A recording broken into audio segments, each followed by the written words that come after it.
अस्सलाम वालेकुम। फिर दोबारा हाजिर है आपकी खिदमत में ख्वाजा नदीम साहब की मार्फत में। हमने बड़े सवाल पूछे, इन्होंने बड़े जवाब दिए। अब हम कुछ ऐसे सवालात करेंगे जिसका ताल्लुक सिर्फ और सिर्फ पतंग से होगा। जैसा कि हम सबको पता है, तकरीबन 25 साल से ख्वाजा साहब गेम कर रहे हैं, तो इनके मुतल्लिक इनके पास पतंगों के मुतल्लिक बहुत ज़्यादा आइडिया है, बहुत ज़्यादा इंफॉर्मेशन है। कौन सी पतंग क्या करेगी, कैसे करेगी, उसके साथ क्या सलूक करना चाहिए, किस डोर में बांधना चाहिए, बहुत सी चीज़ें जो हम ख्वाजा साहब से पूछेंगे। और मेरा ख्याल है ये हमारे मेंबर्स के लिए भी बहुत फ़ायदेमंद होगा। पतंग किस तरह सोधनी है, पतंग को कैसे उसको अपने हिसाब से बनाना है, डोर के हिसाब से, ये तमाम सवालात हम ख्वाजा साहब से करेंगे। मेरा ख्याल है ख्वाजा साहब आपसे ही पूछते हैं कि पतंग में तनावे डालने का क्या तरीका है, किस तरीके से तनावे डालने चाहिए, और पतंग का कैसे पता चलेगा कि ये सख्त बनी हुई है, उसकी पेंदी, उसकी छाती, उसकी नुक्का क्या देखते हैं तो जिससे पतंग बताती है कि मैं इस तरह की पतंग हूँ। सबसे पहले तो बात ये जी कि पतंग हमेशा उड़ के अपना आप बताती है।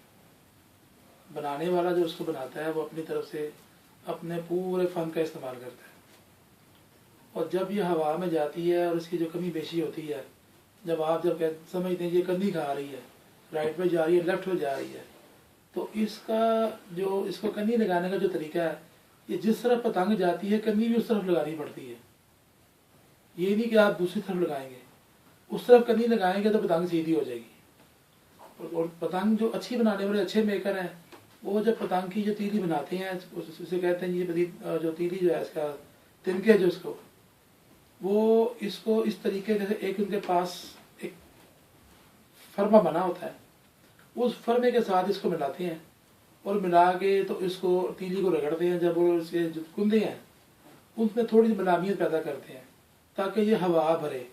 जितने अच्छे और मुलायम कुंदे होंगे उतनी ही पतंग जाके हवा में, बेसिक ये पेपर में हवा भरती है। पतंग जब फजा में जाती है तो ये अपने अंदर हवा भरती है, और जितनी अच्छी वो तिनके उसको लगे होंगे उतनी पतंग हवा भरेगी और वो उतना ही अच्छा काम करेगी हवा में जाके। तनावे लोग मुख्तलिफ तरीकों से बांधते हैं, तो किस तरीके से तनावे डालनी चाहिए? तनावे डालने का बिल्कुल सीधा तरीका जी, ये देखें आपके सामने ये बने हुए हैं। इधर से आपने डोर निकाल ली, इधर से निकाल के इधर डाल के इधर निकाल के आपने बांध दिया इसको। जी। और बांधते वक्त ये ख्याल करना कि इसको कस के बांधना है, लूज ना हो। अगर ये आपने बांधा, इसको गिरा बांधिए यहाँ, और अगर ये इस जगह से अगर लूज होगी तो पतंग फजा में जाके घूम जाएगी, या राइट चली जाएगी या लेफ्ट चली जाएगी। अच्छा, अगर आपको यहाँ आप इसको जब बांधते वक्त कसेंगे तो ये पतंग सीधी रहेगी, क्योंकि इसमें ये बड़ा इसमें अमल दखल है इसमें तनाएं डालने में। जी। पतंग जब फजा में जाती है तो वो ये तनाजी डोर जो तनाएं होती है ना, जी, यही इसको कवर करती हैं और यही इसको संभालती हैं। और ये इसका रिमोट जो आपके हाथ में होता है डोर की शक्ल में, जी। तो ये रिमोट कंट्रोल तभी काम करेगा अगर इसकी तनाएं सही डली होंगी। ख्वाजा साहब, हमने सुना है कि कसूर के पतंग जो साज हैं, जो पतंग बनाते हैं, उनकी पतंगे दो घर की होती हैं। जिस तरह के आप हमारी डिस्कशन में ये बात हुई थी, लेकिन जहाँ तक मुझे बताया गया कि अगर थोड़ी सी लूज ऊपर से तनाव होगी तो वो दो घरी हो जाएगी पतंग। क्या ये बात सही है? जी, मैंने तो ये बताया जी कि जब आप तनाएं डाल रहे हैं जी, तो ऊपर वाली तनाव अगर आपने वो जो है अगर लूज रखी है तो पतंग दो घरी हो जाएगी। जो कसूर में जो पतंग बनती है दो घरी पतंग वो इसलिए हो जाती है कि वो जो पेटा कसते हैं ना, तो वो जो पेटा कसते हैं उस पेटे में वो ढीलापन रह जाता है, इसलिए पतंग उसकी दो घरी होती है। आप जब तनाएं डालते हैं वो मुकम्मल हो जाती है। आप कस के पतंग तनाएं डाल लें तो पतंग बिल्कुल सही उड़ेगी और फजा में सही काम करेगी। पतंग की मूवमेंट में इसके नुक्के का कितना अमल दखल है? पतंग पे नुक्के का जो उसमें अमल दखल है, ये पतंग में आप जो पतंग को घुमाते हैं ना जी, तो ये नुक्का ही है। जैसे आपने जहाज के पर देखे हैं ना जी, वो पर जो है वो अपने परों के साथ जहाज की मूवमेंट चलती है जी। वो उसकी जब जहाज की पिछली पूंछड़ के ऊपर लगा था उस सारी मूवमेंट जहाज की उसके साथ ऊपर होती है कि वो राइट और लेफ्ट जब करना पड़ता है। ये नुक्का भी इसमें सब में यही काम करता है कि जैसे एक प्लेन में जैसे जहाज का पर के पिछला हिस्सा जो पूंछड़ के ऊपर लगा होता है वो जहाज की मूवमेंट बनाता है। ये नुका भी इसमें पतंग की सारी मूवमेंट ही इसके ऊपर होती है। सारी मूवमेंट होती है।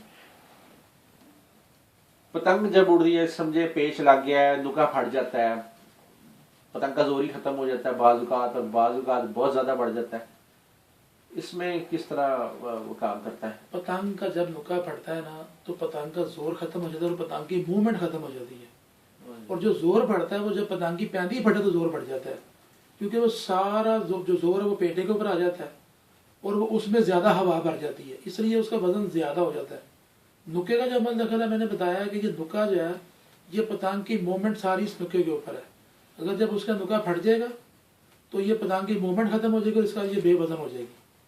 अच्छा, पतंग के अंदर ये दुम जो है ये खूबसूरती के लिए लगाई जाती है, या इसका भी कोई अमल दखल है पतंग के अंदर?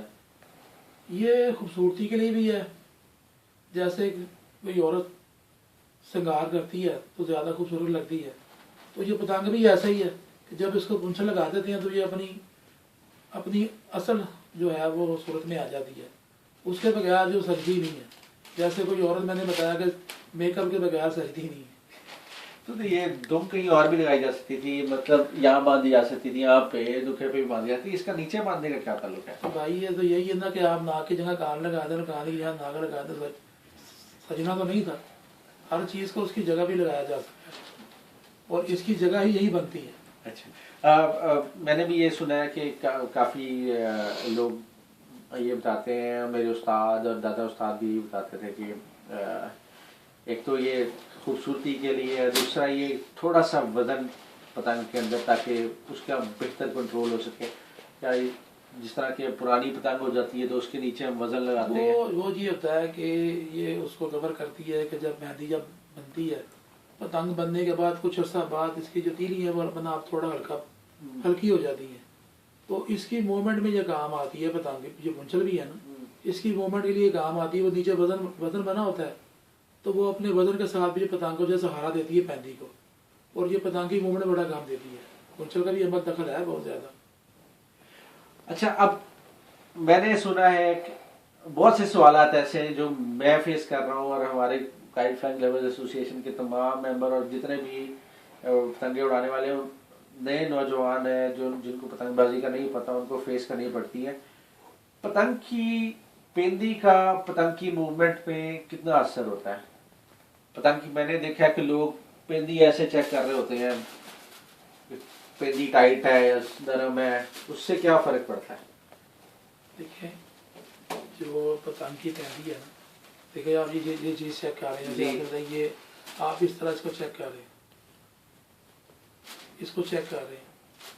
अगर इसका पेटा ऊपर जो डला है, अगर ये नरम है और नीचे इसकी पैंदी जो है वो अगर वो सख्त तीली या मोटी तीली डाल दी है, इसके मुताबिक, इसके वजन के मुताबिक नहीं डालेगी पेटे के, तो पतंग की मूवमेंट, वो पतंग बहुत भारी हो जाएगी और उसकी मूवमेंट सही नहीं रहेगी।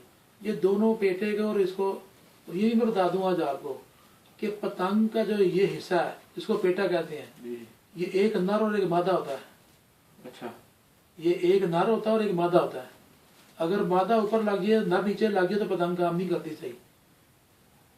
ये नर मादा होती है ये भी। अच्छा, ये आपको आज तक किसी ने बताया नहीं होगा। जितनी पुराने उस्ताद पतंग उनको पता है कि ये पतंग की तीली में नर मादा होता है, ये जो पेटा है इसमें नर मादा होती है।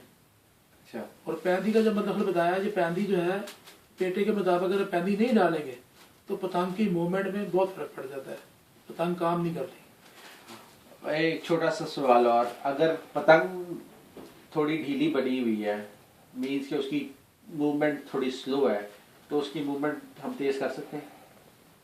पतंग ने तो हवा में जाके अपनी मूवमेंट खुद बनानी होती है। अगर वो ढीली है, तो अगर हवा में नमी है तो वो फिर अपना बिल्कुल, तो चाहे जो मर्जी कर ले अपना आप छोड़ देगी, वो काम नहीं करेगी।